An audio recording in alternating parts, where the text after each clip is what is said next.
The Turkish defence industry is up to 80% self-sufficient.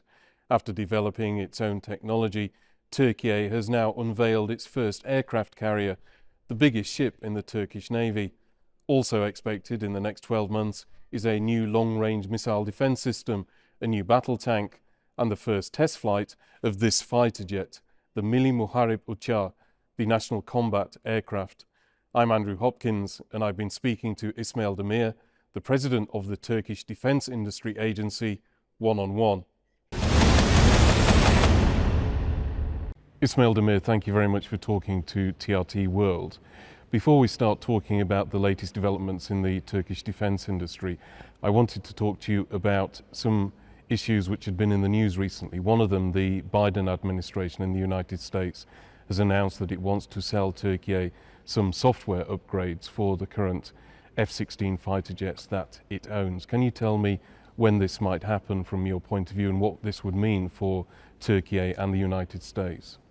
Actually, this is a step that is long overdue. I mean, it was an application by Turkish Air Force to have some Link 16 upgrades that almost all the F-16 users in NATO are doing this upgrade. And this was somehow, let's say, delayed. And now they released that. And it doesn't have anything to do with the current negotiations about the procurement and all other upgrades. This is something that our Air Force applied a long time ago. It was an FMS case for a military sales concept. And now the delayed process again started. It is so a positive step, but that's it. That it doesn't have much significance from our perspective.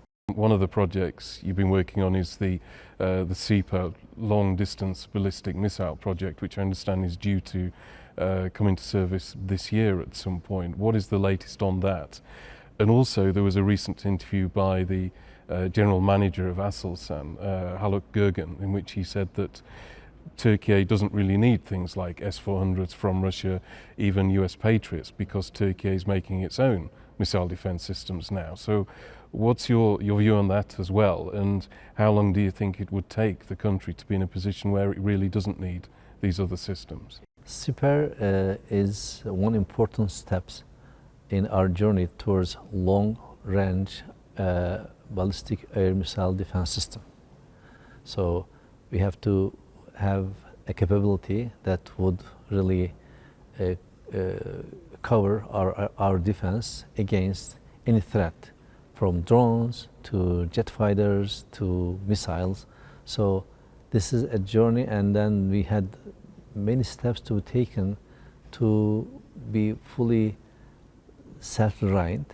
But in the meantime, I must say that in the entire world, this air defense has no limit. So there are measures and countermeasures being taken, and then every country trying to upgrade and put more capability in their air defense systems. So this will continue, and SIPER will have some blocks, block 1, block 2, and first block will be operational very soon because the tests were really successful, and they will continue towards longer range and altitude air defense systems. And as whether Turkey will need a foreign system to make sure that their air defense is complete, we'll have still some time to do this. And I would say about 6 years will be needed to have something equivalent to S-400 or, let's say, Patriot PAC-3, etc. Also, a few days ago, the TCG Anadolu was commissioned into the Turkish Navy. This is the biggest ship actually in the Turkish Navy now.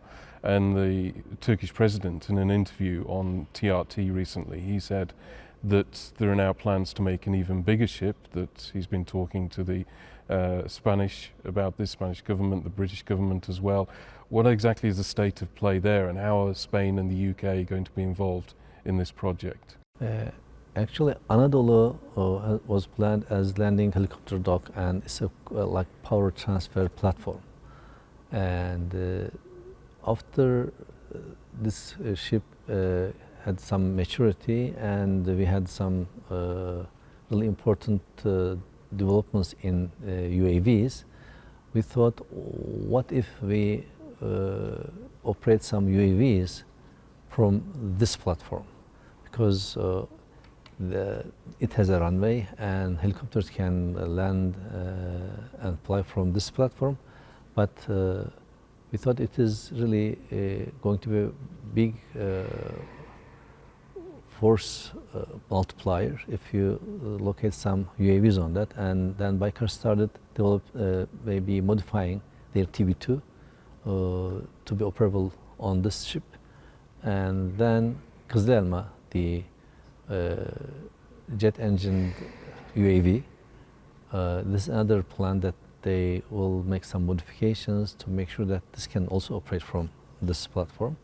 And even Hürjet that TI will be developing, and they will work some on design changes to make sure that it can also operate from Anadolu. That means Anadolu will have significant air power on it. And if you want to put more air power and some other force multipliers, of course, we can have a bigger aircraft carrier kind of things. But when it comes to aircraft carrier, the biggest problem is what kind of aircraft you can operate from these platforms. And there are very few aircrafts in the world that you can utilize. And now the main question for us is whether we needed them or not. So once we had Kızılelma and TB3 and let's say Hürjet and its maybe fighter version can operate from a platform like this, that means we have pretty significant air force on the platform. So if another ship will come bigger than this, and that means this will have more air power, including our indigenous UAVs and other systems. And our shipyards, our engineers are capable of doing this. Of course, any collaboration coming from either UK or Spain will be welcomed. We're also now sitting in front of the Milli Muharip UCAV, the National Combat Aircraft, otherwise known as the TFX, which has also been from time to time over the years. What is the state of play with this aircraft now? When is the first test flight going to happen?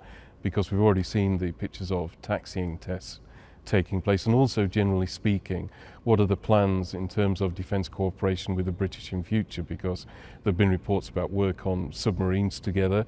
Also, in recent months, there have been meetings between the defence ministers of the two countries, something like 5 times in 7 months, which is quite an unusual high amount to be taking place. So what can you sort of tell us about that?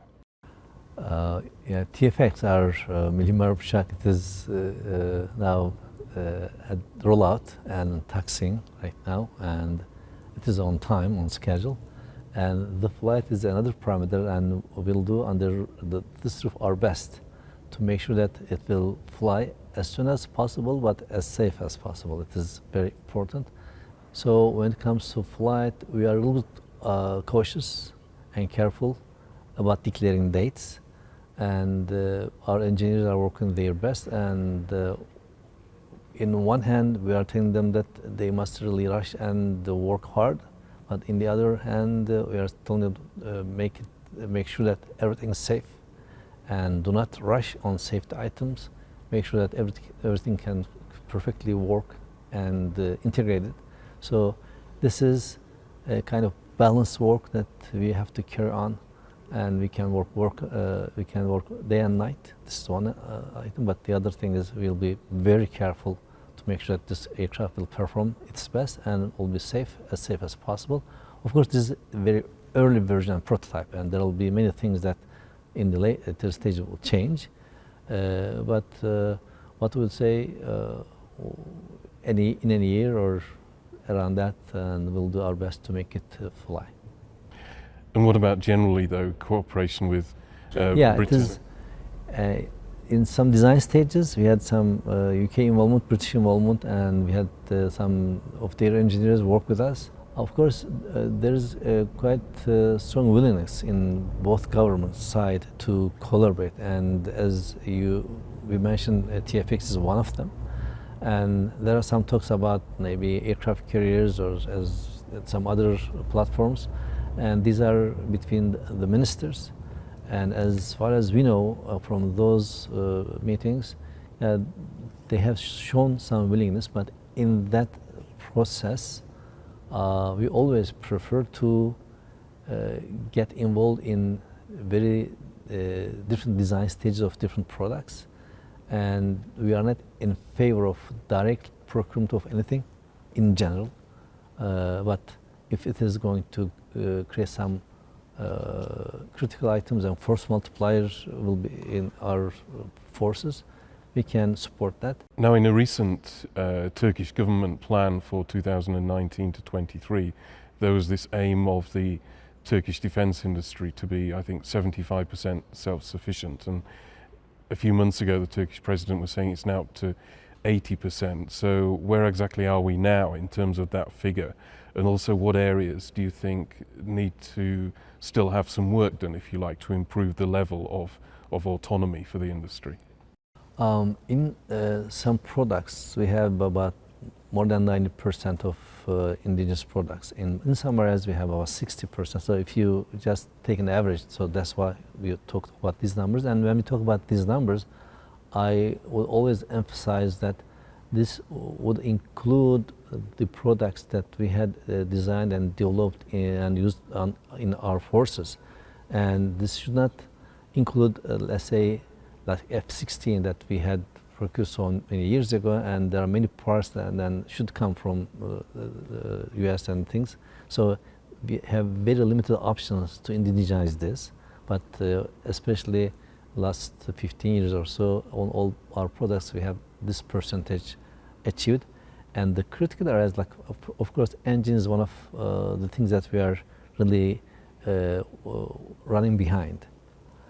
So then today, for example, we had our indigenous Gökbey helicopter flew with indigenous Turkish-made, designed and made manufactured engine. So this engine problem is everywhere in TFX and Hürjet and helicopters, but we are going step by step. Like today, we had our indigenous helicopter flew with Turkish-made designed engine, and the others will be coming, including TFX. We'll always aim to have these indigenous engines. This is one of the soft spot in our industry. But for the future technologies, so in one hand, we are running behind and trying to catch up. On the other hand, we are running with the world and we are trying to be in front of the others. Okay, Ismail Demir, thank you very much. Thank you.